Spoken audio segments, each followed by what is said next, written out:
sharing experience ya. Jadi bukan tradisional Q&A. Jadi kita bisa share ini lebih ke sharing pengalaman. Karena materi yang saya jelaskan itu bukan teknikal, bukan sangat teknikal, jadi sangat praktikal. Jadi lebih ke pengalaman sehari-hari. Oke? Oke. Bentar ya Pak, ada.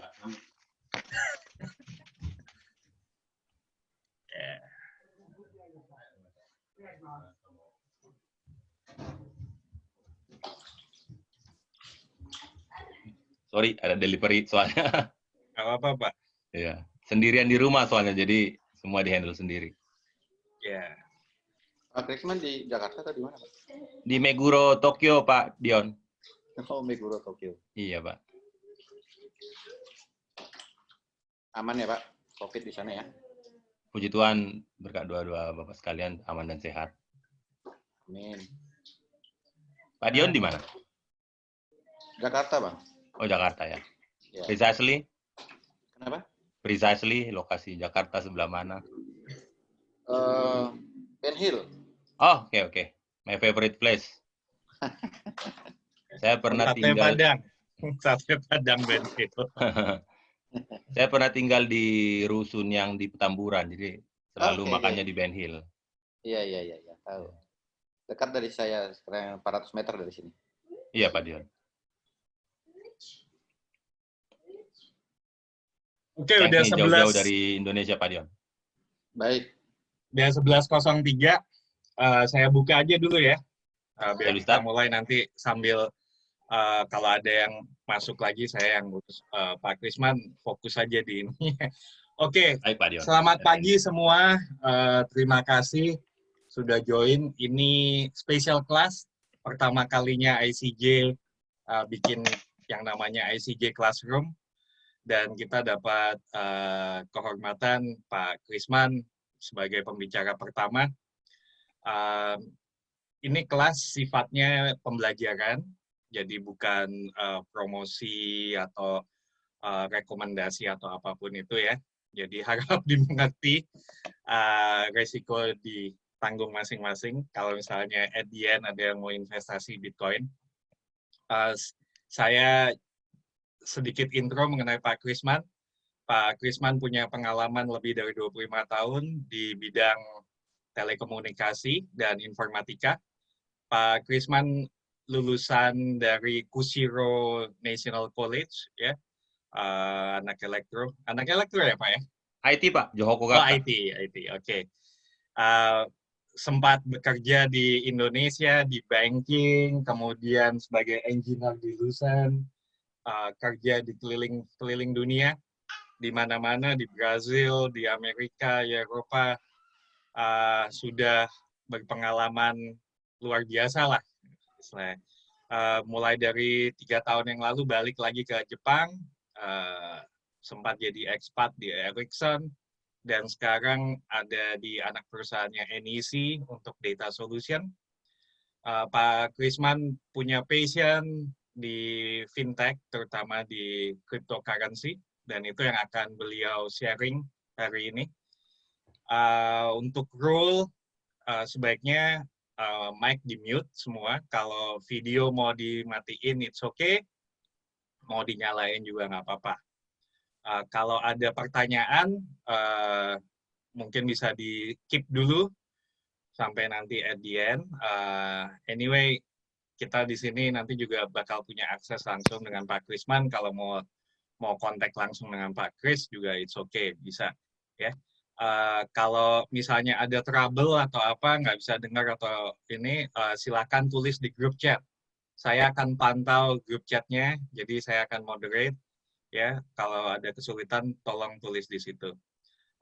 Paling dari saya intronya segitu aja. Saya persilahkan Pak Krisman untuk memulai, Pak. Silakan, Pak. Thank you, Pak Andy. Semangat pagi. Pagi. Pagi, Pak. Pagi. Pertama-tama saya ucapkan terima kasih yang cukup besar kepada Pak Andy telah menginisiate event ini. Kita ketemu saya kenal Pak Andy less than 1 bulan, tapi mungkin DAI kalau versi Jepang ya, jadi semua bergulir begitu saja dengan cepat dan sampai akhirnya first classroom ICJ bisa terjadi hari ini. Saya sangat appreciate atas support dan dukungan Pak Endi. Baik, hari ini intronya sudah dijelaskan Pak Endi tentang saya. Nanti juga saya ada sedikit slide tentang saya sendiri, lebih personal. Sementara saya pengen tahu pemetaan audiens nih ya. Jadi mohon di grup chatnya dituliskan kalau besar di tahun 90-an ditulis 90, kalau besar di tahun 2000-an tulis 2000. Mohon di chat grupnya sekarang biar kita tahu audiensnya itu berdistribut di usia mana. Mohon, thank you.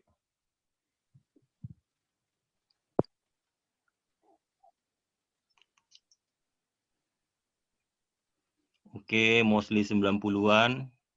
Sementara nggak ada milenial nih. Milenial belum join.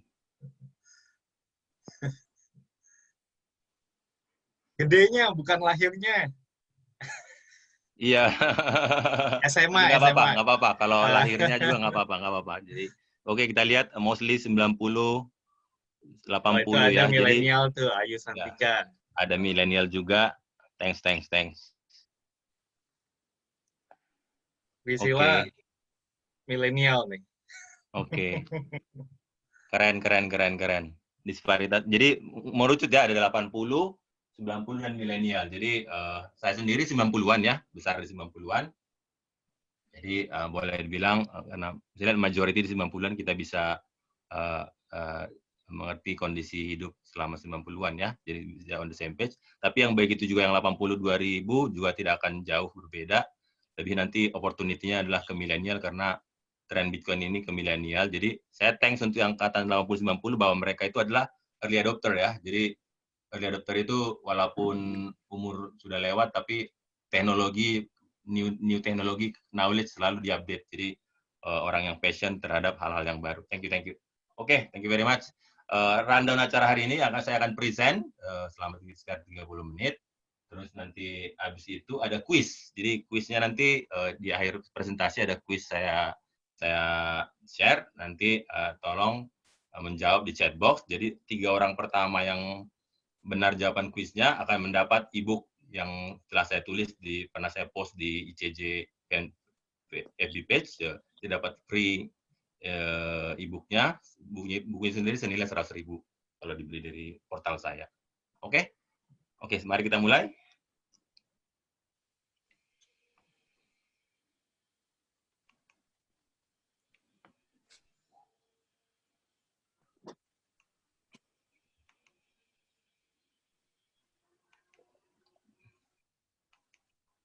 Bisa lihat screen saya? Bisa. Bisa, Pak. Oke, kembali terima kasih. Kita mulai ya. Jadi ini tentang di invitation adalah pengantar ya. Saya buat versi Inggris sedikit biar keren. Intro to Bitcoin Investment. Ini berdasarkan pengalaman saya. Saya enlighten di Bitcoin 2017 pas di Jepang dan 2018 saya ambil sertifikasi. Jadi untuk kenapa saya ambil sertifikasi adalah karena untuk investment kan kita harus tahu apa yang kita invest itu supaya bisa mengurangi risk. Makanya saya pursue edukasinya dan sertifikasi supaya bisa well prepare untuk menghadapi risknya. Oke. Ini saya, tadi intro udah Pak Endi sudah bilang, tapi ini lebih ke pengalaman saya di interaksi di praktisi Bitcoin. 2017 saya mulai mengenal Bitcoin dan investasinya, dan Oktober 2018 saya certified Bitcoin profesional.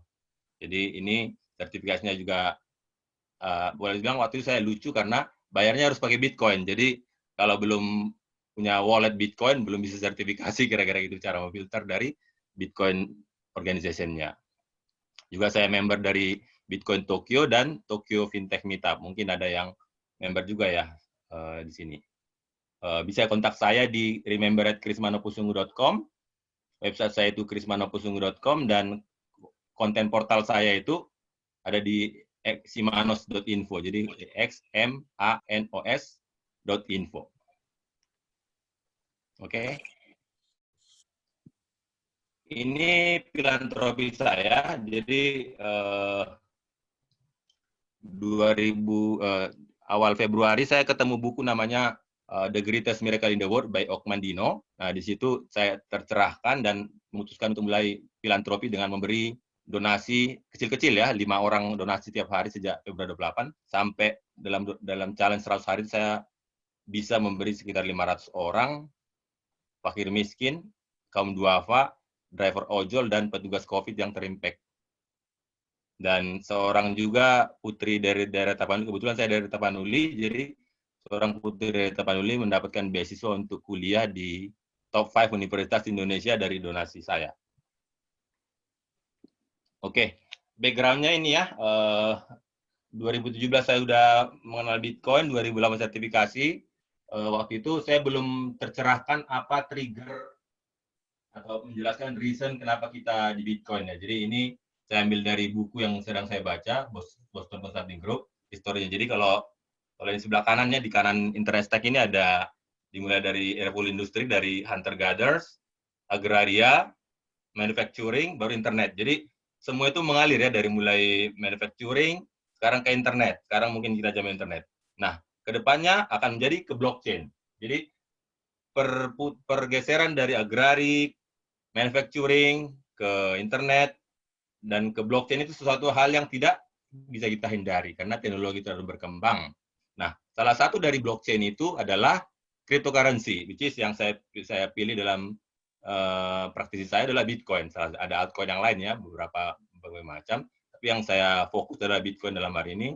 Jadi boleh dibilang mungkin ya, saya nggak bisa bilang pasti ya, karena pasti itu hanya dari yang Maha Kuasa. Jadi mungkin habis internet ini adalah blockchain, dan aplikasinya itulah Bitcoin akan menjadi kayak di dunia kita sehari-hari gitulah. Jadi bayar telepon pakai Bitcoin atau cryptocurrency, bayar listrik, bayar apa, mungkin akan jadi gitu. Jadi ada chance seperti itu, makanya inilah kayak yang membuat urgent atau fokus saya, dan saya mau share ke audiens kalian, teman-teman sekalian, bahwa Bitcoin itu mungkin akan menjadi alat yang kita pergunakan sehari-hari di masa depan.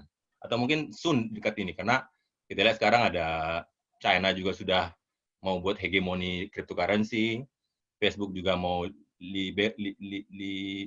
liberty atau apa lagi di pengen plan itu. Jadi ya, thank you Pak. Jadi mereka udah mengarah ke sana, makanya mungkin nanti teman-teman sekalian bukan invest di Bitcoin, tapi yang similar. Cuma case saya, karena saya yang pelajari dari Bitcoin, makanya ini yang saya mau share sebagai baseline. Jadi bukan harus Bitcoin, ini hanya baseline kayak tren cryptocurrency itu ke arah mana. Jadi akan membuka horizon kita tentang blockchain dan cryptocurrency. Oke. Nah, tahun lalu saya attend event di Akihabara tentang Bitcoin Expo.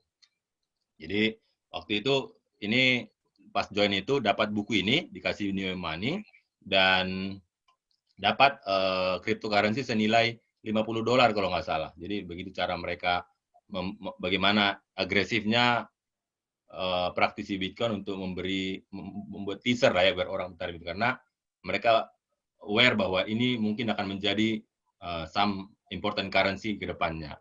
Dan di buku The New Money ini, cryptocurrency salah satu currency yang menjadi money atau currency atau uang yang akan dipergunakan mungkin ke depan. Kembali saya gunakan mungkin karena tidak ada yang pasti, semuanya hanya tren pergeseran ke arah teknologi yang selalu berkembang.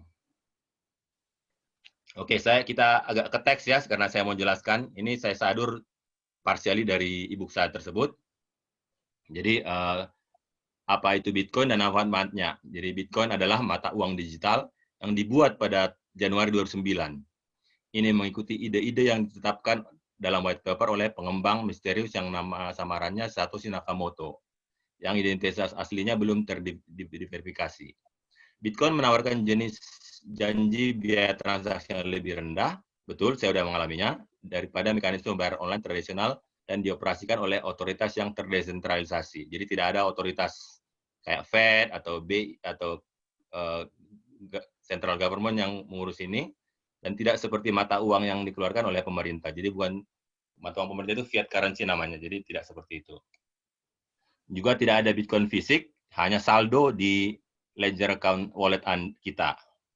Diverifikasi oleh sejumlah dasar dalam data komputasi itu yang dilakukan oleh para miners. Bitcoin tidak diterbitkan oleh didukung oleh bank atau pemerintah manapun. Juga Bitcoin individual tidak berharga sebagai komoditas. Meskipun belum sah ya secara hukum, Bitcoin memiliki popularitas yang tinggi dan telah memicu peluncuran ratusan mata uang virtual lainnya secara kolektif disebut altcoin ya. Ada Ethereum, ada Litecoin, macam-macam yang lainnya. Oke. Kapan Bitcoin ditemukan? Jadi Bitcoin ditemukan oleh Satoshi Nakamoto yang misterius pada tahun 2008 dan dirilis sebagai perangkat lunak open source. Jadi Bitcoin itu open source di awal tahun 2009. Transaksi pertama terjadi antara Nakamoto dan pengadopsi awal Bitcoin pada Januari 2009. Transaksi dunia nyata pertama terjadi pada 2010 ketika sebuah penambang Bitcoin membeli 2 pizza. Jadi transaksi pertama Bitcoin ini pizza dari Papa John's di Florida seharga 10.000 Bitcoin. Bayangin, kalau sekarang Bitcoin itu harganya sekitar 100 juta, ya 10.000 Bitcoin itu bisa dikali dalam benak masing-masing. Jadi kembali, di mana transaksi pertama Bitcoin? Pada Mei 2010, seorang programmer Florida bernama Laszlo Hanyesh menawarkan 10 Bitcoin sebagai ganti pizza. Jadi beliau membeli pizza ke seorang Inggris sebagai intermediatornya, yang Inggris ini membayar untuk kredit, tapi si Hayensnya membayar ke orang ini dalam 10.000 Bitcoin. Jadi saat saya menulis ini, Bitcoin yang 10.000 Bitcoin itu bernilai sekitar 90 million US dollar. Jadi kalau kita hitung seberapa adonan untuk 90 juta dolar, kita bisa bayangkan. Siapa penemu Bitcoin? Jadi Satoshi Nakamoto ini dianggap sebagai nama samaran, jadi belum tahu apakah orang atau grup atau jadi belum sampai sekarang. Ada banyak spekulasi mengenai identitas Satoshi Nakamoto. Ada yang dibilang tersangka lah, termasuk Szabo. Nick Szabo ini bapak smart contract dunia lah ya, jadi penemu smart contract. Ada Vinny serta orang-orang yang menyangkalnya. Kemungkinan bahwa salah satu Nakamoto adalah komputer kolektif, ini juga kemungkinan, di sektor finansial di Europe telah dibahas. Nah, ini reason, ini poinnya nih, kenapa kita harus investasi di Bitcoin. Itu mudah, Bitcoin masih dalam masa pertumbuhan. Jadi, kalau kita lihat ya, di inflating ekonomi ya, kalau ekonomi kan, nilai kan pasti naik ya, karena kita dalam inflation ekonomi. Jadi, kalau McDonald 90 saya ingat McDonald itu sekitar $1 Big Mac-nya kalau nggak salah ya. Sekarang udah hampir 5 ya, $5. Jadi sama seperti itu Bitcoin juga 2010 seharga satu Bitcoin itu masih sekitar $0,01. Nih kalau saya tunjukkan. Nah, ini price Bitcoin 2010 masih $0,1, 2011 $10, 2013 $1.000, 2017 $4.000. Jadi dia selalu naik mengikuti irama inflation lah ya. Karena jadi makanya reason kenapa kita invest di Bitcoin itu adalah kita masih tahap awal, jadi pada masa masih pertumbuhan, jadi chance untuk gain naik itu pasti ada, walaupun mungkin seperti di tahun ini ada risk ya, di tahun dari Oktober dari 2013 ada sempat tren turun ya di sini ya, kalau bisa lihat ya, ada tren turun. Tapi overall dia akan naik sampai 2017 sampai sekarang. Jadi ada chance untuk mendapatkan gain kalau kita long term ya. Kalau short term mungkin ada pas turunnya dari 2013 ke 2000 berapa nih?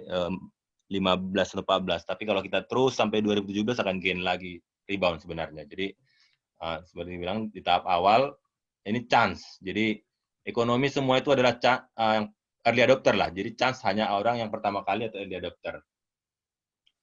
Terus yang kedua, tidak terlambat. Jadi kita tidak akan pernah terlambat karena Bitcoin akan selalu naik. Jadi dari 2020 ke depannya juga akan naik, walaupun ada di tengahnya fluktuasi. Jadi Bitcoin masih ada di tengah-tengah kita, semakin kuat setiap hari. Fondasi yang mendorong peningkatan nilai Bitcoin selama dekade terakhir masih ada, dan ada 4 alasan mengapa sekarang mungkin waktu yang tepat untuk berinvestasi. Jadi next slide akan saya share 4 reason atau alasan untuk bahwa sekarang adalah waktu yang tepat untuk investasi di Bitcoin. Yang pertama adalah, ini kembali dijelaskan, ini masa awal. Bitcoin berdiri untuk mengambil nilai dari spektrum pasar yang besar dan beragam. Nilainya hari ini hanya sebagian kecil dari pasar yang dianggap mengganggu, yang mencapai triliunan dolar. Bagaimana ini chance-nya? Bagaimana jika Bitcoin mengambil bahkan 1/4 dari nilai pasar yang dipegang oleh emas? Jadi di sini kalau kita lihat emas itu di 4 triliun dolar, kalau ke depannya Bitcoin ambil 1/4 aja berarti udah di level 1 triliun dolar. Itu berarti di 1, 2, 3, 4, 5, 6, 7, 8, 9, sekitar Big 8 atau Big 7, Big 8 market value dari portfolio currency. Dan bagaimana jika menjadi mata uang pilihan bagi beberapa negara yang lebih tidak stabil, yang dilanda hyperinflasi. Jadi gara-gara hyperinflasi, saya pernah dengar sebagian warganya lari ke kripto ya pas negaranya nggak stabil. Saya lupa negara mana itu. Bagaimana jika itu menjadi salah satu mata uang populer untuk pembayaran seluler? Nah ini karena tren seluler adalah ke arah blockchain, jadi ada chance Bitcoin jadi Bitcoin jadi untuk metode pembayaran seluler. Ini hanya beberapa kemungkinan kasus penggunaan. Jadi ini kembali ke grafik ini. Kalau total global debt aja 250 triliun US dollar, global stock 76 triliun, money supply M2 ya 74 triliun, Bitcoin baru di 171 billion dolar. Tapi bayangkan ini masih tahap awal di tahap awal sekarang ini, yang itu chance kita untuk kalau Bitcoin naik ke misalnya ke 1 triliun, 1/4 dari emas, atau bahkan 4 triliun US dollar. Jadi itu hope yang bagi kita yang mau invest di Bitcoin. Alasan kedua adalah pergeseran generasi dalam kekayaan. Jadi dengan perkiraan 68 triliun kekayaan generasi berpindah selama 25 tahun ke depannya, termasuk 68 triliun dari boomers. Kalau lihat di sini, ini kalau ada generasi di Amerika, ini trennya dari Amerika ya, ini saya ambil dari Investopedia. Jadi ada Greatest Generation, Silent Generation, ini yang bawah ini umur ya, 87, Silent Generation, dan Baby Boomers umur 60. Jadi kalau mau tahu lebih dalam tentang generasi orang Amerika itu udah di buku ini, yang lagi saya baca, Generation yang sebelah kiri ini. Jadi saya jelaskan tipe-tipe generasi di Amerika, tapi itu hanya tambahannya. Jadi 68 triliun dana yang kapital yang dipegang oleh Greatest Generation, Silent Generation, Baby akan move ke milenial. Jadi milenial itu adalah generasi yang mengadop Bitcoin. Mereka sangat senang dengan mobile, praktikal, online. Ini yang 28 akan, kalau move aja 10% dari baby boomers ini yang 8 triliun ke milenial, berarti sekitar 6 triliun. Bitcoin akan di level Big 7 atau Big 7 dari market value kapital di dunia ini. Jadi kembali ini chance-nya. Itu yang kedua. Yang ketiga, fundamental jaringan kuat. Melalui jaringan transaksi global, Bitcoin dapat dikirim dengan aman melintasi perbatasan dalam jumlah beberapa pun dengan biaya rendah, mulus seperti pesan teks dan tanpa perlu pihak ketiga yang terpercaya. Jadi pas seperti saya bayar uang ujian sertifikat Bitcoin profesional itu, lokasinya di Kanada, dan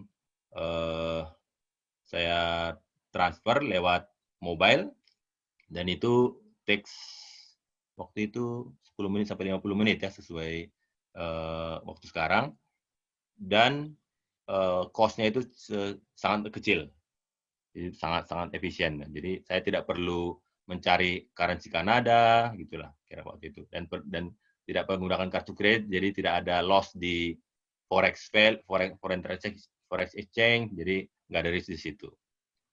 Dan lebih dari 100 pedagang di seluruh dunia sekarang menerima Bitcoin.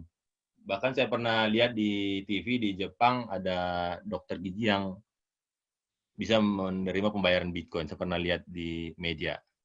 Di Bali juga sudah banyak resto yang bisa menerima Bitcoin.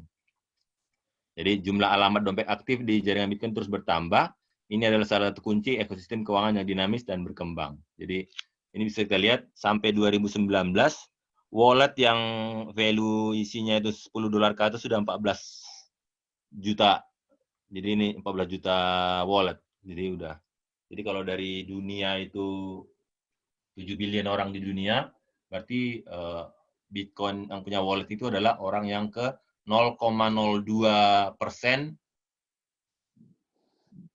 top 0,02% dari global dunia, citizen dunia ini. Boleh bilang seperti itu. Dan nilai valuasinya udah hampir 200 billion dollar, valuasi market value Bitcoin.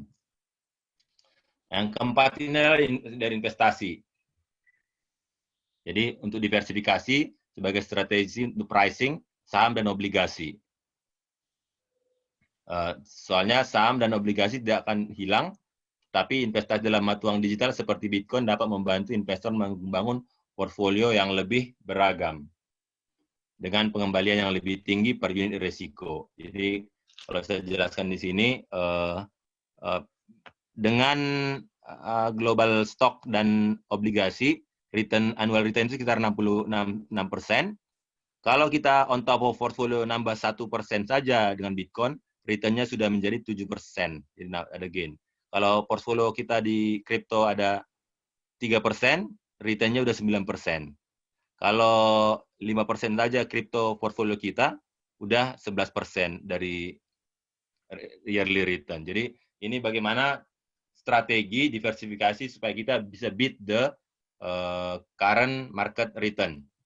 Itu strateginya. Jadi di sini seperti dijelaskan, Bitcoin ini hanya investasi sekitar 1-5%. Jadi bukan dengan misalnya Bitcoin lagi $5.000, terus kita invest 1 miliar, terus besok jadi $10.000 kita akan itu bukan tipe strategi Bitcoin yang saya advise di investment strategi di sini. Jadi lebih ke long term. Jadi modalnya hanya sekitar 1-5% dari portfolio kita. Jadi bukan tujuannya untuk kayak semalam investasi yang saya share di webinar kali ini.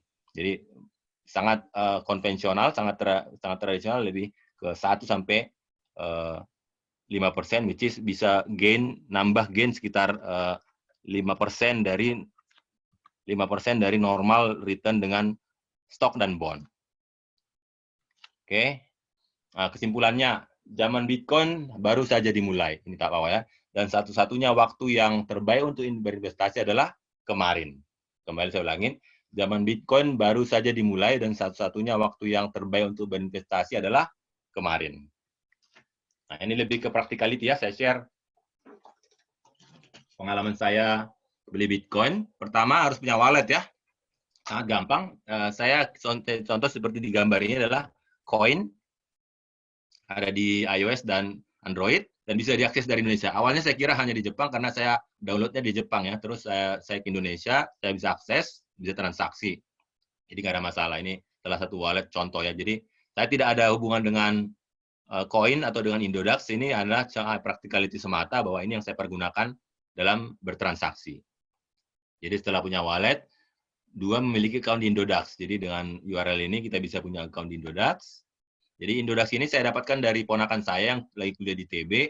Waktu saya pengen beli Dana atau Bitcoin untuk ujian sertifikat Bitcoin profesional. Jadi waktu itu saya nitip, saya udah punya wallet tapi belum punya market untuk beli Bitcoin. Jadi saya nitip ke ponakan saya. Waktu beliau beli, terus ditransfer ke wallet saya. Nah sekarang saya udah resmi punya akun Indodax sendiri untuk transaksi tiap bulannya. Baru step ketiga adalah beli Bitcoin dari Indodax. Nah, setelah dibeli, transfer Bitcoin yang telah kita beli Indodax ke wallet kita. Jadi, boleh kita keep di Indodax, karena ada seperti semi-wallet account ya di Indodax itu. Jadi, tapi kalau case saya itu, saya selalu transfer ke celengan saya gitu, makanya di wallet saya. Jadi, setiap kali saya beli di Indodax, saya selalu transfer kecelengan saya gitu, biar kelihatan portfolio berapa jumlahnya gitu. Dan step kelima, tunggu sekitar 1 jam, maka coin wallet akan terupdate nilai terakhir Bitcoin kita. Dulu cuma butuh sekitar 10 menit ya, tapi sekarang tingkat kesulitan Bitcoin makin susah miningnya, jadi sekarang sekitar 50-60 menit setelah kita transfer dari Indodax ke wallet kita. Ini dengan cara beli ya. Next, cara jual, walaupun ini tidak recommended, tapi ini hanya cara ya, step untuk menjual, sangat simple. Pastikan ada saldo Bitcoin di wallet kita, cek rate BTC ETH to US dollar, transfer dana Bitcoin yang mau dijual ke wallet dari wallet kita ke Indodax, dan step keempat, jual Bitcoin yang telah masuk ke account Indodax menjadi rupiah atau currency lain, misalnya rupiah.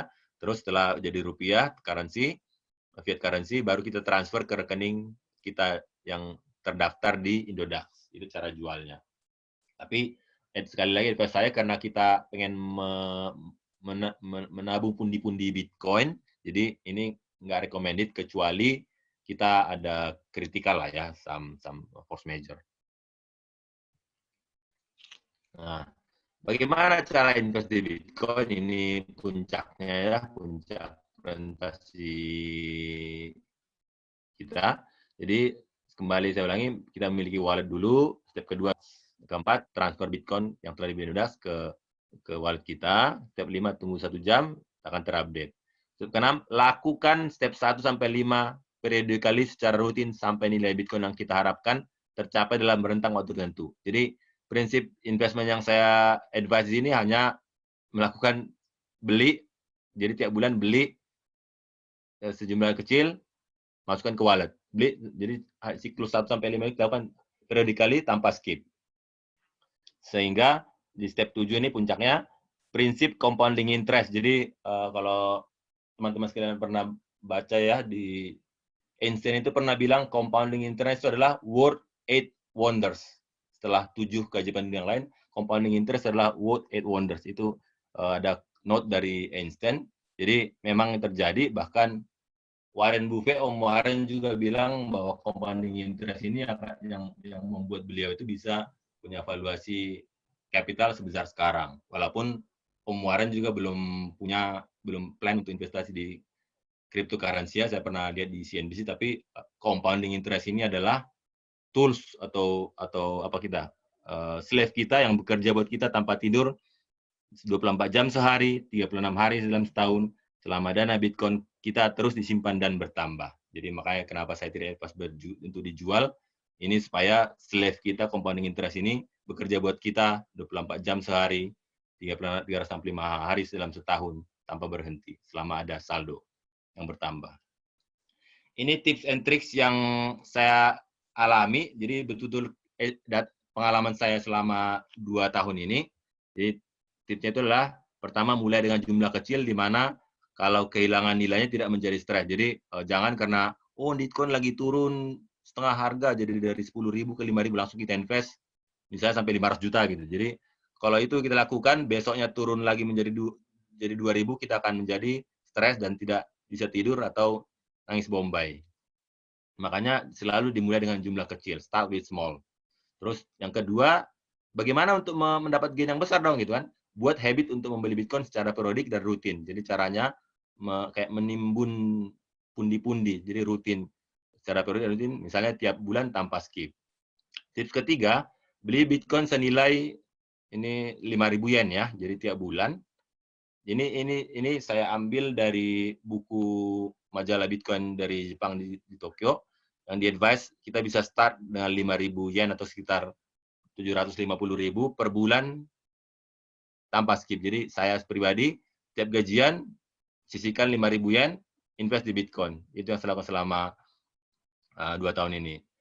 Dan tips keempat adalah dengan membuat target waktu invest. Jadi misalnya 1 tahun, 3 tahun, 5 tahun, atau 10 tahun. Sama seperti target investasi di stok ataupun di deposito. Nah, tips kelima adalah buat target Bitcoin yang diinginkan. Jadi kita harus punya hope atau yang ingin dicapai. Misalnya dalam 15 bulan pengen punya 0,1 Bitcoin. Dalam 30 bulan pengen punya 0,2 Bitcoin. Dalam 6 tahun pengen punya 0,6 Bitcoin. Dalam 12 tahun punya 1 Bitcoin. Kelihatan kecil ya, jadi dalam misalnya dalam 12 tahun cuma 1 Bitcoin itu bisa 100 juta ya kalau sekarang. Kelihatan kecil. Tapi kalau 5%, berarti kalau misalnya kita benar-benar mengikuti advice investor bahwa Bitcoin hanya 5% dari portfolio kita, berarti kalau Bitcoin kita 1 Bitcoin, 100 juta, berarti portfolio kita, stock, bond, dan lainnya sudah mencapai 2 juta dolar. Jadi sebenarnya itu yang kalau kita mengikuti sarannya itu yang capital yang kita punya. Kalau dengan asumsi bahwa portfolio Bitcoin kita hanya 5% dari portfolio capital investment kita. Oke. Jadi jangan pernah tips ke-6, jangan pernah mau jual walaupun ada tawaran menarik untuk beli barang dengan Bitcoin, karena ingat compounding effect hanya terjadi kalau kita keep di Bitcoin dalam waktu lama. Yang ke-7, lakukan tip yang ke-6 tanpa skip sampai target kita tercapai. Jadi straightforward, hanya mengulang beli, tabung sesuai target berapa Bitcoin yang kita inginkan.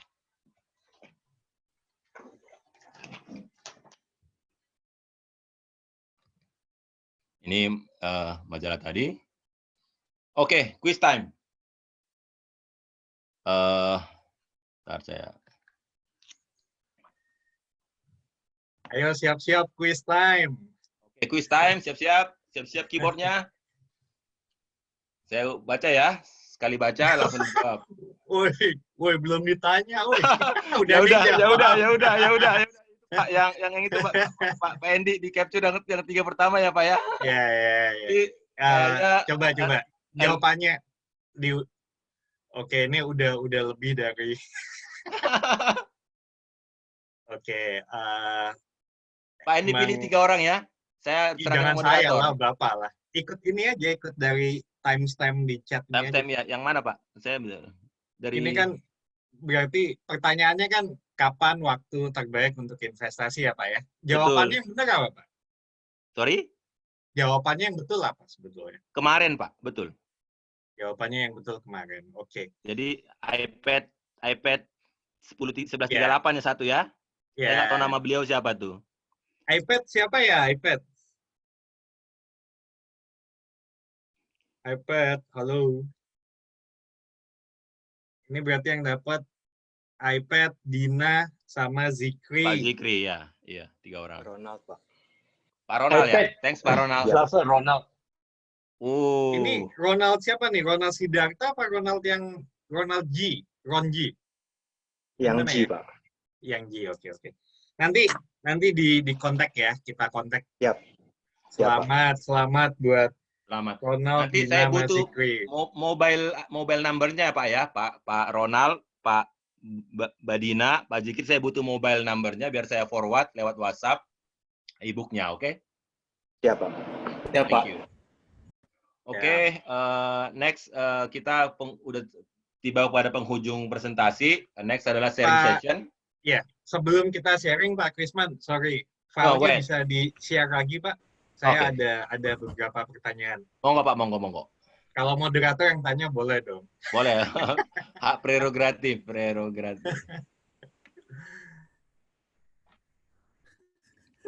Monggo Pak. Di yang slide berapa? Ya. Di slide yang tadi Pak, yang teknikal, yang kapan bagaimana cara beli Bitcoin. Kan mungkin terutama yang belum pernah beli Bitcoin, kan ini satu hal, ini yang ikutan nih lokasinya di berbagai tempat kebetulan ya, nggak cuma di Jepang, tapi ada yang memang sudah domisili di Indonesia, terus kayaknya ada yang di Malaysia. Mbak Anissa di Malaysia kan ya? Oke. Ya. Iya, saya di Malaysia. Oke. Nah, ini sementara ini kan example-nya ini kan spesifik lebih ke Indonesia. Terus di chat juga tadi ada Pak Fajar, beliau bilang contoh karena beliau di Jepang, maka untuk keperluan compliance dan macam-macam lah ya, itu kalau mau beli Bitcoin tuh mesti ada registrasi lah. Dan kalau di Jepang kan exchange-nya atau nggak tahu deh istilahnya apa itu, ada beberapa, ada CoinCheck, ada Liquid, dan ada yang lain. Nah, ini supaya nggak ini aja Pak, nggak confusing. Jadi kalau kita bahas yang Indodax ya Pak ya. Kalau Indodax ini bukanya harus tunjukin KTP, NPWP, dan lain-lain nggak Pak? Indodax, seingat saya harus daftar pakai KTP, NPWP saya lupa. Tapi kalau KTP ya, karena sebagai identitas. Oke. Ya. Karena kalau yang Jepang itu lumayan ribet sih. Kalau nggak salah pakai my number dan lain-lain. Ya. Untungnya di Indonesia regulasi masih belum terlalu strict, jadi chance untuk kalau di Indodax mungkin lebih simpel ya daripada di Jepang. Makanya waktu case saya juga, saya kemarin pakai koin Mama ya. Saya coba pengen koin Mama. Waktu itu pas saya udah buat setup koin Mama udah jadi di Jepang, ternyata ada news bahwa beberapa orang dihack gitu ya koin Mama. Makanya saya nggak pernah pakai koin Mama walaupun sudah punya akunnya. Jadi makanya untuk for the sake of karena kan saya butuh cepat waktu itu ya, karena pengen ujian sertifikasi Bitcoin, butuh dana Bitcoin. Jadi yang paling simpel dan punya ponakan yang ngajarin Indodax, ya straightforward saya share pengalaman saya pakai koin dan Indodax ini Pak, dan cukup straightforward sebenarnya. Sementara untuk pengalaman dari Malaysia investment di Malaysia di lokal situ, saya karena bukan lokal situ kurang paham, dan karena kalau punya rekening rupiah sebenarnya Mandiri atau apapun bisa pakai Indodax, jadi bisa pakai akun di Indodax di Indonesia, bisa diakses juga dari seluruh dunia. Oke, ya.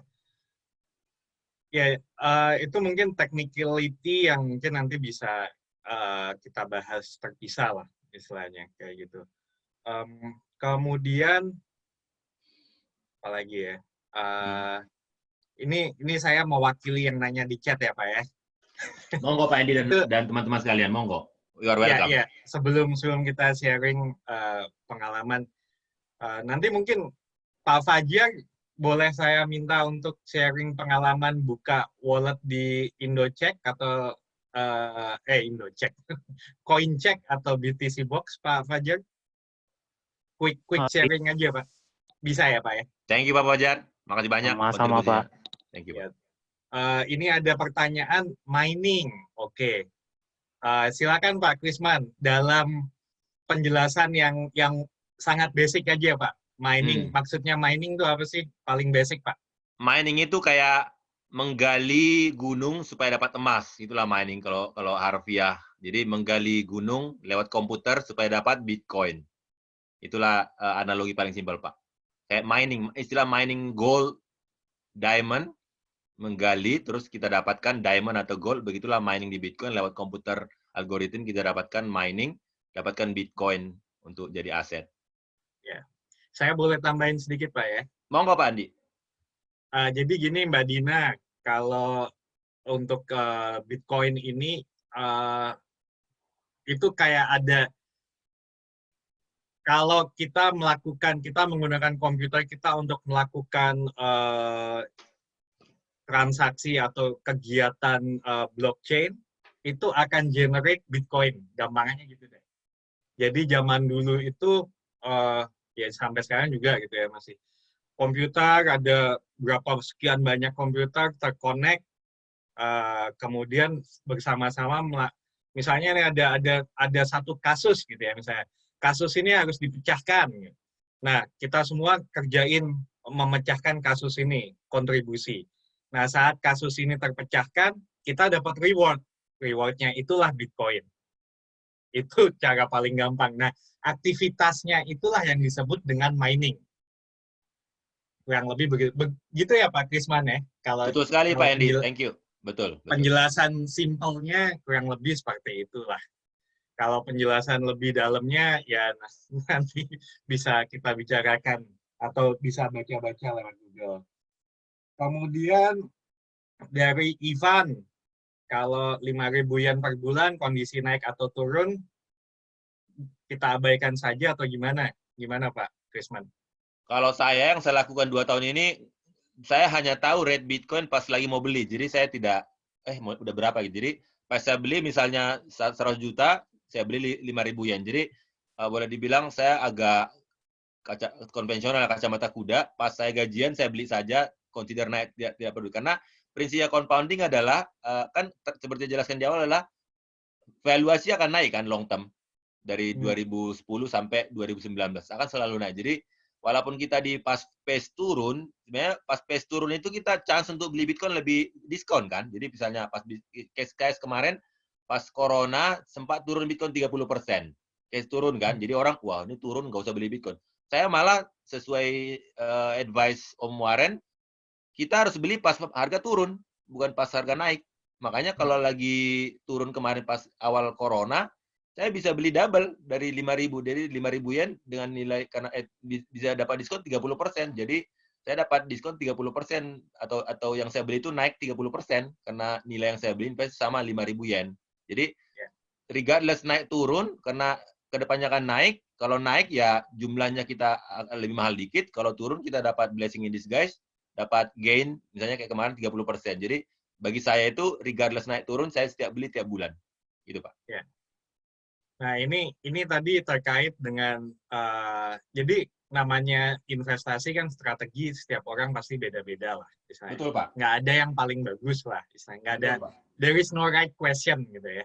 Betul, Pak. Nah, kalau yang disampaikan oleh Pak Krisman ini memang ya ini kayak habit aja, habit 5.000 yen. Yang itu akan offsetting sendiri. Offsetting kalau lagi harganya mahal ya dapatnya lebih dikit, harganya lagi murah ya dapatnya lebih banyak. Cuman yang tadi Pak Krisman bilang kan juga kita harus punya goal. Goalnya misalnya pengen punya 1 Bitcoin dalam jangka waktu misalnya let's say 5 tahun atau 10 tahun misalnya. Kayak gitu. Jadi dengan begitu ya nggak perlu jual beli sih istilahnya. Kalau dari saya nyampeinnya begitulah untuk menginterpretasi apa yang disampaikan oleh Pak Krisman. Betul ya Pak ya? Betul, Pak. Thank you. Oke. Nah, kemudian ini nggak bisa jawab semuanya, ini makin banyak pertanyaan. Oke, yang ini pertanyaan yang konspirasi teori sedikit. Ini pertanyaannya Mbak Arlina. Ya, ini konspirasi teori nih. Korea Utara banyak hack Bitcoin. Ya kita nggak tahu, nggak ada fact-nya lah istilahnya. Cuman Pak Krisman bisa tunjukin slide-nya yang Mt. Gox, Pak? Oke, Pak. Ada ini risk lah ya, risk nih. Jadi nggak semua main. Betul. Saya kurang tahu ada nggak yang terjadi lagi ini yang lebih baru ya, karena yang Mt. Gox ini kan udah agak lama. Yang seingat saya dulu Coinbase atau Coincheck ini yang di Jepang juga gitu ya, Mt. Gox ini juga di Jepang. Itu terakhir 2017 atau 2018 saya kurang tahu lah. Jadi memang selalu ada resiko lah karena ini kan digital ya, digital. Kita juga nggak begitu paham gimana sebenarnya untuk keamanan yang. Makanya kalau kita ikut yang kayak Indodax atau Coincheck atau apa, kita harus pilih yang menurut kita memang kredibel lah. Mereka memang sanggup untuk mengatasi hacker-hacker dari tempat lain. Kurang lebih begitu sih yang mau disampaikan ya. Kalau soal benar apa enggak Korea Utara begitu ya kurang paham lah. Kemudian, wah ini pertanyaan, wallet itu apa? Silakan Pak Krisman. Oke, wallet itu kayak Bapak punya dompet kan, Saifu. Kira-kira begitu, Pak. Cuma ini dalam kondisi digital, kayak saldo OVO. Kalau dibilang punya saldo OVO misalnya 500.000, itulah wallet Bapak untuk fintech OVO. Nah, untuk wallet Bitcoin, kayak yang saya punya ini, Coincheck, inilah wallet yang saya pakai untuk menabung tempat saldo saya. Kira-kira gitu harfiahnya, Pak. Oke, terima kasih Pak infonya. Sama-sama, Pak. Ya. Jadi, wallet ini bukan account yang di exchange ya. Wallet ini yang punyanya sendiri. Di exchange pun kadang juga nyediain wallet. Tapi ini yang di luar exchange. Jadi misalnya kita kan transaksi nih, ya rekeningnya kita sendiri lah. lebih begitu. Terima Kemudian, kasih. ya,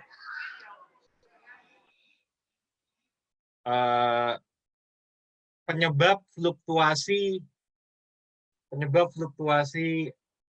harga Bitcoin.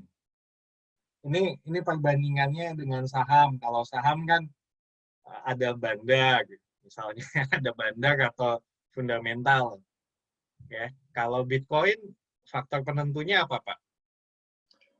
Ini kan lebih ke betul-betul online ya. Pak, suaranya kurang lebih dekat lagi, Pak. Ya, Ya, sorry. ini kan online ya. Jadi betul-betul nggak ada yang interfere. Setahu saya ya, saya nggak tahu kalau definisi bandar itu mungkin teori konspirasi lagi. Saya nggak tahu kondisi bandar, tapi lebih ke supply and demand. Jadi karena Bitcoin itu kan nanti 2049 ya, jumlahnya akan fix menjadi hanya 21 juta Bitcoin. Jadi limited. Kalau limit kan berarti 21 juta Bitcoin ke depannya, kalau jumlahnya sudah fix, berarti demand-nya naik, berarti harganya akan naik, kira-kira gitu, Pak. Karena Bitcoin itu nggak seperti fiat currency yang bisa di-print kapan aja. Ini fix 2049 kalau nggak salah akan reach limit 21 juta Bitcoin dan tidak akan ada lagi. Nah, inilah akan kita perdagangkan, trade. Nah, kalau demand-nya naik, ya seperti teori ekonomi, supply terbatas, demand naik, ya harga pasti naik, kira-kira gitu, Pak. Bu. Terima kasih jawabannya, Pak. Iya, Pak, sama-sama, Pak. Oke, kalau ada yang kelewat nggak apa-apa ya. Nanti bisa connect langsung atau tanya sama Pak Chris. Ini si Martin tanya, Pak Krisman pernah mining nggak? Jujur belum pernah. Sempat saya beli yang berry prosesor itu, mau coba mining, belajar dari teman. Pas sudah saya mau mulai, teman saya bilang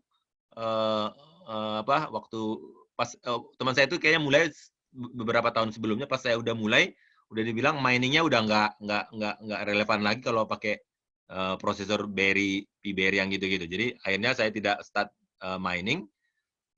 Jadi, to be honest, saya belum pernah mining secara khusus, Pak. Cuma ada advice, sebenarnya mining di komputer sekarang itu sudah, apalagi tinggal di Jakarta, daerah panas itu udah nggak economically udah nggak bisa break even. Makanya miner sekarang itu lomba ke Finland, daerah-daerah dingin, supaya cost untuk heat-nya itu bisa berkurang. Kira-kira itu tren yang saya lihat untuk miners. Jadi kalau kita punya komputer bagus juga, tapi di Jakarta itu udah nggak economically nggak relevan untuk mining di Indonesia. Ya, karena gini, jangan lupa kalau mining, ya kecuali cuman mining istilahnya satu laptop gitu ya, satu laptop dinyalain terus program miningnya dijalanin gitu ya. Mungkin tambahan bayar listriknya itu tidak signifikan. Tapi koin yang didapat juga mungkin sangat sedikit sekali, misalnya. Betul, Pak. Ini kalau bisa nggak dibahas lewat fundamental? Kayaknya susah. Fundamentalnya Bitcoin apa ya? Paling fundamental ya jumlah tadi yang disebut oleh Pak Krisman, dan di Bitcoin ini juga ada jadwal kayak halving itu kayak dikurangin apa dipecah ya? Jadi dikurangin, Pak. Jadi misalnya dikurangin jadi setengah ya. jumlah Bitcoin yang dimain per satu waktu tertentu. Ya. Nah kan berarti kan kalau kita tahu, oh ini nanti jumlah Bitcoin-nya makin lama makin sedikit. Sementara aktivitas yang menggunakan Bitcoin semakin banyak, ya gampangannya kan seharusnya nilainya itu akan semakin tinggi. Kurang lebih begitulah. Kemudian pembayaran pajak untuk capital gain. Wah ini, kalau ini mungkin tergantung transaksinya di mana kali ya. Saya juga kurang tahu. Gimana tuh Pak Krisman? Kalau Bitcoin itu saya transaksi. Jadi sebenarnya capital gain yang di Bitcoin itu bukan seperti saham kita dapat dividen itu dipajak. Jadi Bitcoin itu naik harganya. Saya karena saya belum pernah jual, pas beli kan nggak hanya fee ya, nggak ada tax. Jadi saya belum pernah jual, tapi pengalaman saya itu belum diregulate secara real, karena ini masih boleh dibilang kan belum dalam currency radarnya pajak ya, setahu saya. Belum dalam radarnya pajak setahu saya, tapi mungkin yang di otoritas pajak bisa lebih tahu tentang hal itu. Saya belum masuk radar setahu saya. Oke. Next-nya adalah perbandingan dengan koin cryptocurrency lainnya. Apakah hanya Bitcoin yang worth it atau ada yang lain juga, ada currency lainnya?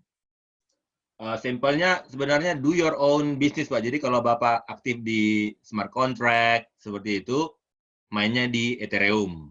Kira-kira gitu, Pak. Jadi di ranah yang kita punya kompetensi, kira-kira gitu, Pak. Kebetulan saya kan praktisi di Bitcoin, jadi saya fokus di Bitcoin. Kalau Bapak misalnya mau fokus di smart contract, bisa fokus di Ethereum. Jadi saya tidak ada advice Ethereum lebih bagus, Bitcoin lebih bagus gitu, Pak. Jadi nggak ada komparasi ke altcoin lain. Oke. Mungkin Pak Krisman ada saran kalau bagi yang mau lihat perbandingan bisa referensi kemana? Bisa cek kemana? Saya di Google aja sih, Pak.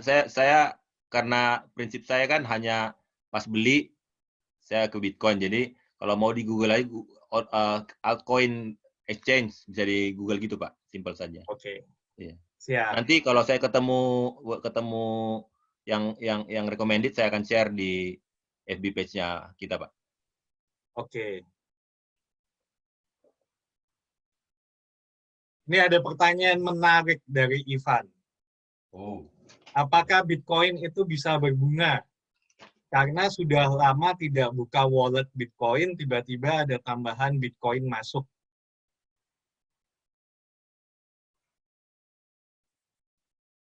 Bitcoin tidak ada riba atau bunga, Pak. Jadi kalau memang ada tambahan masuk, either ada orang salah transfer atau Bapak nggak aware ada orang transfer ke situ.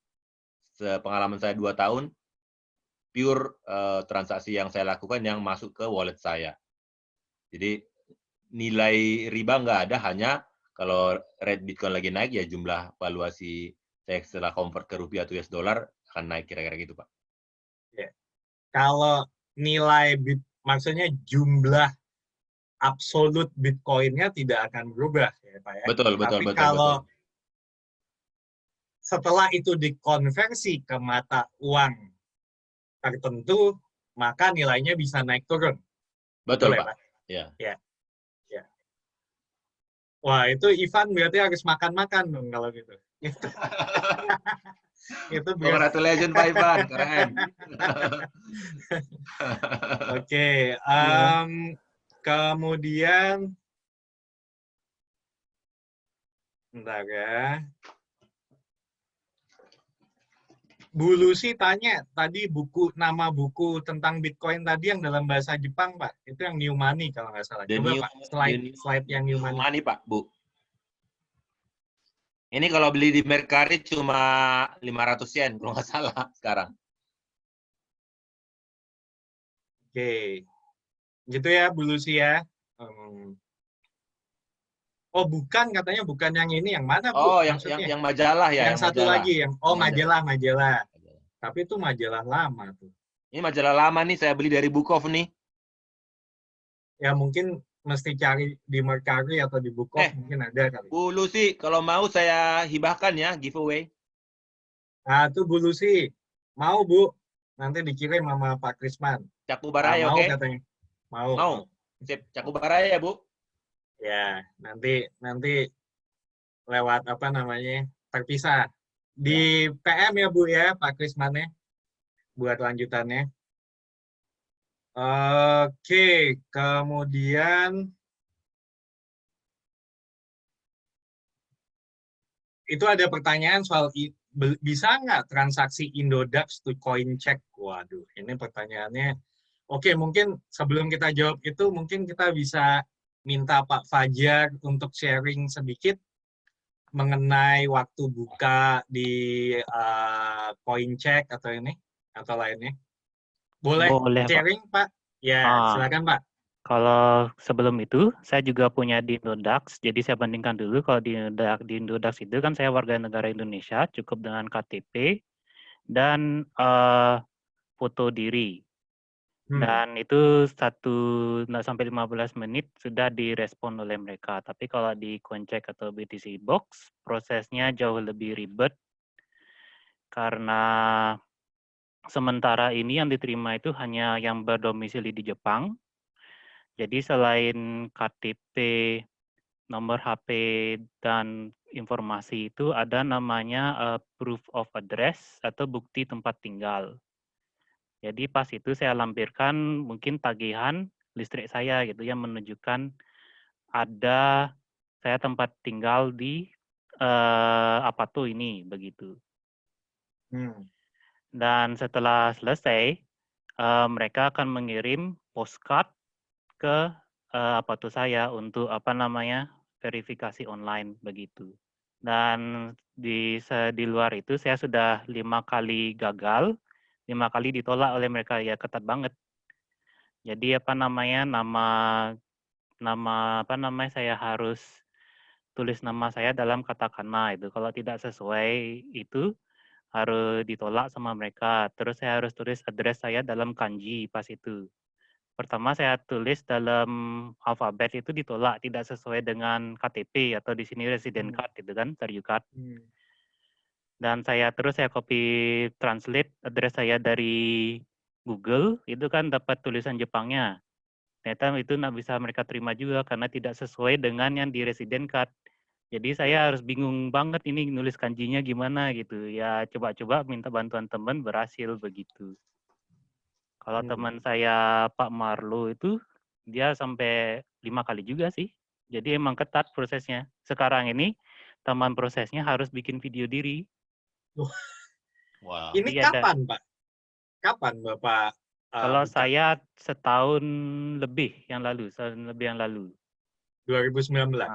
2019. Masih foto, proof of address, dan itu.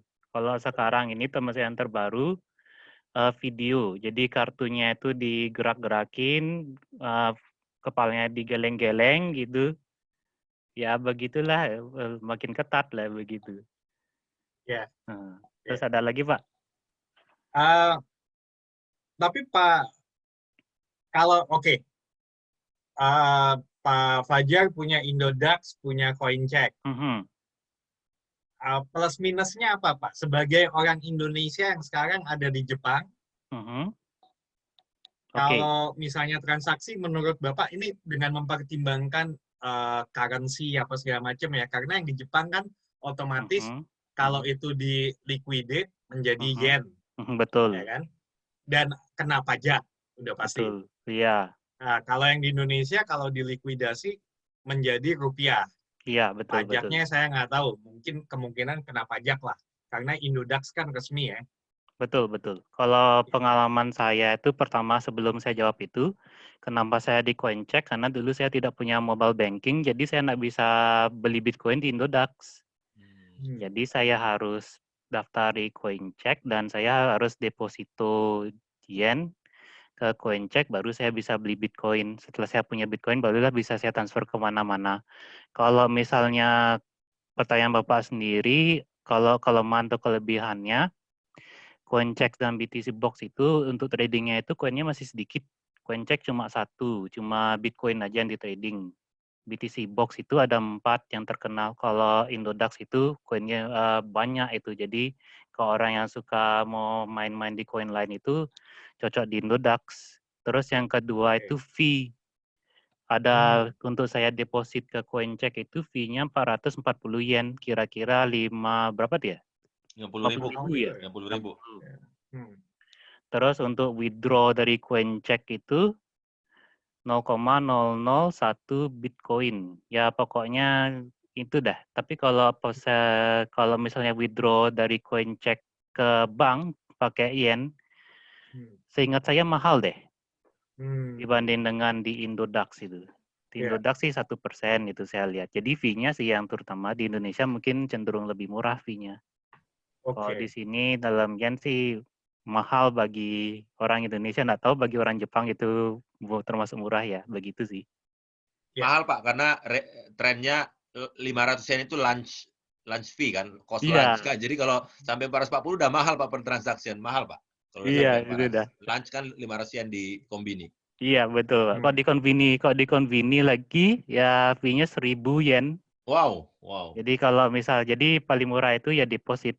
Kecuali Bapak pakai bank yang sama mereka itu. Bank yang mereka itu SBI, Sumitomo Bank atau apa itu.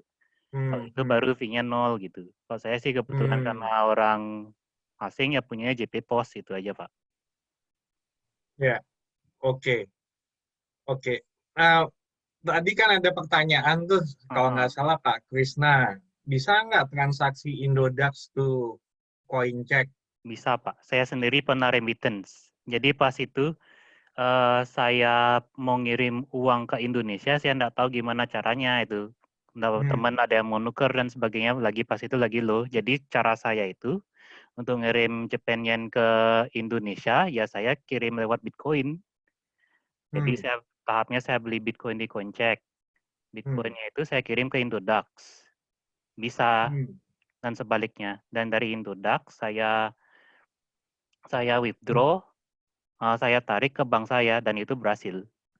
Cuma ya fee-nya sih yang perlu dihitung gitu. Jadi borderless life dengan Bitcoin ini udah Pak Fajar experience ya Pak ya, borderless country, Pak. nggak ada limit. Keren ya. Sip. Iya Pak. Ini Pak Fajar mahasiswa ya, kuliah? Mahasiswa Pak, di Kumamoto. Lagi di lab ya Pak? Lagi di lab ya? Itu belakangnya. Iya Pak. Thank you Pak, lagi kuliah juga sempatin attend webinar ini Pak Fajar, thank you banget. Oh iya, sama-sama, saya tahu ya dari Pak Marlo namanya Pak, kalau ada di Kumamoto itu. Oke. Thank you Pak. Iya. Oke, itu mungkin menjawab Pak Krisna. Kalau masih ada, mungkin apakah itu menjawab untuk yang tadi kayaknya saya nanya Pak Krisna ya. Ya, semoga menjawab gitu ya untuk yang exchange itu. Tadi saya yang tanya. Dion. Oh, Dion. Oke. Pak Dion. Thank you Pak Dion. Semoga berguna. Terima kasih Ini Bang. ada Pak Dedi ada kasih info menarik gitu. How much time do I need to mine one Bitcoin using a laptop core? Ini laptop lama ya. 213 tahun. Untuk bisa dapat 1 Bitcoin. Ini mungkin tadi siapa yang tanya soal mining ya? Mbak Dina ya. Thank you infonya Pak. Iya. Jadi memang ya mining itu apalagi sekarang ya takes so much time lah istilahnya. Bisa-bisa aja dilakuin, ya hitung-hitung kalau misalnya tidak ada tambahan biaya listrik dan lain-lain, ya mungkin why not lah istilahnya gitu ya. Tapi apakah is it worth it? Ya mungkin nggak juga lah. Mungkin ya. Tergantung orang. Ini ada komen dari Pak David John mengenai bunga. Katanya yang berbunga-bunga adalah hati kita kalau harganya naik. Kayak Pak siapa tadi yang baru dapat itu Pak? Barusan dapat tambahan tuh beliau. Pak Ronald. Makan-makan Pak. Ya, oke. Ini terus ada yang mau share lainnya? Ya sharing menarik nih kalau sharing kayak Pak Fajar, Pak Ronald mungkin. Ya, ada yang mau share pernah kehilangan wallet kah atau dapat jackpot kah? Jackpot kan ya tadi belum jackpot lah, tapi mungkin yang jackpot benar-benar ada yang pengalaman beli Bitcoin waktu harganya masih $50 terus dijual di $15.000 tahun 2018 kah? Nggak kita todong kok, tenang aja. Kalau ada yang mau share, boleh loh. share atau pertanyaan khusus spesifik? Ini ada dari Pak Dion, Indodax terdaftar di OJK kah? Kayaknya sih iya ya. Kalau udah Pak rilis, saya lihat udah Pak Indodax kalau nggak salah. Udah publish. Oke. Atau ada yang ini mau share practical use dari Bitcoin misalnya? Selain sebagai investasi gitu ya, misalnya kan kalau tadi kayak Pak Krisman sebenarnya awalnya beli Bitcoin untuk bayar biaya sertifikasi gitu kan. Ada yang lain yang mungkin bisa share?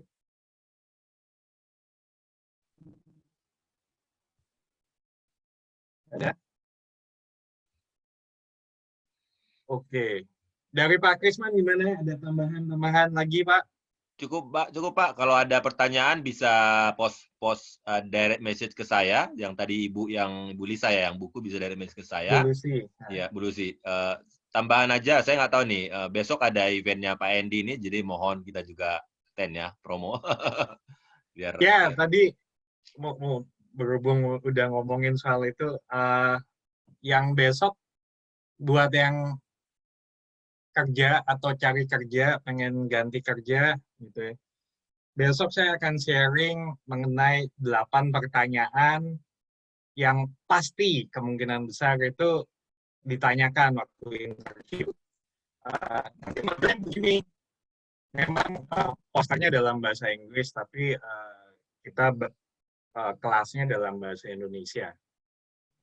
Dan setiap pertanyaan saya akan kasih versinya dalam 3 bahasa. Jadi Inggris, Jepang, sama Indonesia. Kemudian nanti ya masing-masing bisa bikin skrip jawaban sendiri kan yang dibutuhkan. Gitu. Jadi misalnya Pak Dion yang ada di Indonesia pun juga kalau mau ikutan ya silakan gitu.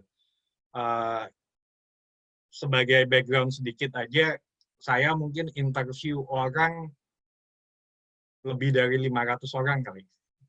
Karena saya sempat punya perusahaan headhunting saya sendiri. Dan saya yang hands-on interview. Kemudian juga di pekerjaan saya, saat saya kerja buat orang lain juga saya sering interview orang. Dan saya sering diminta beberapa kampus, baik di Indonesia maupun di Jepang, untuk ya ini kasih apa namanya semacam workshop buat students yang sedang mencari kerja lah. Kalau yang mau ikut silakan besok jam 4 kita bisa ngobrol lagi, bisa ketawa-ketawa bareng lagi, belajar sama-sama besok. Hadir Pak, saya hadir. Karena bagi saya gini Pak, karena saya kan ini kan mungkin saya lagi berkarir sekarang, tapi kan saya nggak tahu within months, years, kapan karir change kan. Jadi risk selalu ada. Jadi update ke tips-tips dari headhunter yang pengalaman itu, walaupun kita lagi settle sekarang juga perlu, saya kira. Makanya saya push myself untuk attend. Siap. Oh ini udah ada yang absen di sini. Bu Ivana. Mbak Ivana nanti ini ya, register di event page ya. Pak Dion juga. Siap, Pak. Register. Sekarang langsung register. Thank you. Mantap. Oke, paling dari saya sama Pak Krisman itu ada teman-teman yang mau sampaikan secara verbal, audio, ketimbang ketik-ketik. Ada yang mau disampaikan? Silakan di unmute. Mau nanya dong, tadi kan saya dapat hadiah dari Mas Krisman. Itu menghubungi ngasih nomor teleponnya lewat mana ya, Mas Krisman? Messengernya Facebook aja Bu Lisa. Bu Dina. Oke. Messenger Facebook Japri saya reply dan saya kasih nomor handphone saya, kita akan interaksi habis itu Bu. Thank you. Oke, makasih. Welcome Bu. Ada lagi lainnya? Yang mau ambil mic? Mau nyalain mic? Ada? Kalau nggak ada, mungkin bisa nyalain mic semua. Kita kasih tepuk tangan buat Pak Krisman. Oke, ya 1, 2, 3, ya. Thank you, makasih banyak. Makasih banyak, Pak. Sama-sama, Bu, Pak. Thank you. Semoga berguna ya. Happy investing. Ya, Mas Andi, Oke. makasih. ya, Mas Andi, sama-sama. makasih. Sama-sama. Terima makasih, kasih Di. semua. Terima kasih Ya, semuanya, sampai jumpa Pak. lagi. Ya, makasih. Ya. Yuk. Thank you.